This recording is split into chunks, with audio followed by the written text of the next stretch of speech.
ও জামানার নবী মুসা রে, আমি আলী বিন মুআফিক রে তার মার খেদমত করার বদৌলতে আমি তোমার সাথে আলী বিন মুআফিককে জান্নাত দান করে দিলাম।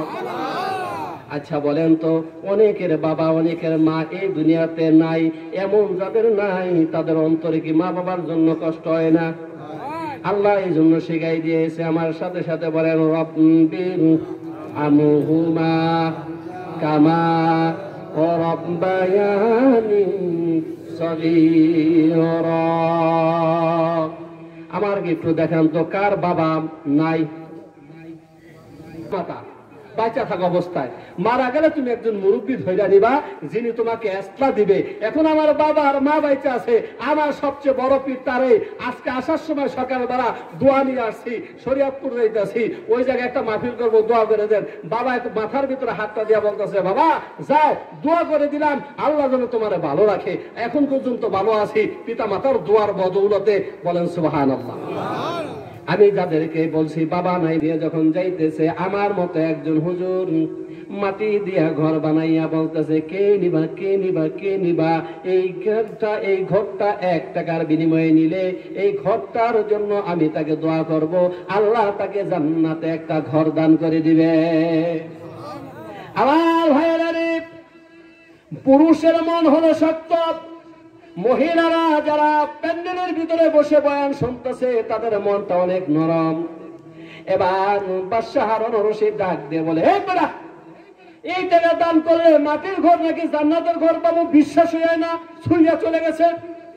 কিন্তু জুবাইদা পিছন দিক থেকে আস্তে আস্তে আসতেছে আর বলতেছে, হুজুর সত্যই কি আমি দান করলে জান্নাতে একটা ঘর পাইব কিনা?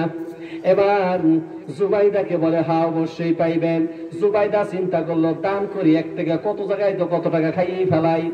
হঠাৎ যদি আজকে রাস্তায় রাত্রে স্টক করে হাসপাতালের ভিতরে নিলে অক্সিজেন লাগাইলে 1 লাখ। কথা বলেন না কেন? হঠাৎ ভাবে রাস্তাটা যাইতেছেন, অ্যাক্সিডেন্ট করছেন, একটা পাও গেছে গা, এটা পঙ্গু হাসপাতালে নিলে 5 লাখ। কথা আজকে রাত্রে হঠাৎ ভাবে কিডনি নষ্ট হয়ে গেছে, একটা কিডনি ফেল হইলে এই কিডনি আর লাগানো সম্ভব হয় না, যদিও লাগাইতে গেলে 5 লাখ। ঠিক না? তাহলে এই চিন্তা করে দিয়ে বাড়িতে চলে গেছে। বাদশাহ হারুন রশিদ আর জুবাইদা একসাথে ঘুমাইছে। রাত্রেবেলা স্বপ্নে বাদশাহ হারুন রশিদ দেখে তিনি জান্নাতের মরুভূমির ভিতরে দৌড়াইতেছে হরান হয়ে একটা জায়গার ভিতরে দাঁড়াইছে। বিশাল বড় গেট, গেটের ভিতরে বিশাল বড় বড় বালাখানা, 4টা নহর, একটা হলো মধুর নহর, একটা হলো দুধের নহর, একটা হলো এরকম ভাবে মিষ্টি এরকম ভাবে শরবতের নহর, আর একটা হলো পানির নহর। বিশাল সুন্দর নহর দেখছে, বিশাল বড় বড় বাড়ি দেখছে, বিশাল বড় বড় বাগান দেখছে। এবার বাদশাহ হারুন রশিদ গেটের সামনে দাঁড়াইয়া ভিতরের বিশাল নিয়ামত দেখিয়া আফসোস করে আর বলে, এটা কার এত বড় বালাখানা? উপরের দিকে তাকাইয়া দেখে বাদশাহ হারুন রশিদের স্ত্রী জুবাইদার বালাখানা। সুবহানাল্লাহ জোরে বলেন। এবার বাদশাহ হারুন রশিদ ভিতরে ঢোকার জন্য বলতেছে, আমি ভিতরে ঢুকবো, কিন্তু গেটের দারোয়ান বলতেছে আপনি ঢুকতে পারবেন না। কেন? বলে এটা হলো বাদশাহ হারুন রশিদের স্ত্রী জুবাইদার বালাখানা। বলে আমি তো বাদশাহ হারুন রশিদ। বলে যতক্ষণ পর্যন্ত জুবাইদায় না প্রবেশ করবে ততক্ষণ পর্যন্ত আর কাউকে এই জান্নাতে ঢুকতে দেওয়া হবে না।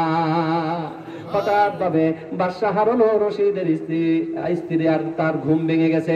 বাদশাহ হারুন রশিদ ডাক দিয়ে বলে, জুবাইদা গো, তুমি কি এমন আমল করছো যার কারণে আল্লাহ তোমার জান্নাতের এত বড় নিয়ামত দান করে দিয়েছে?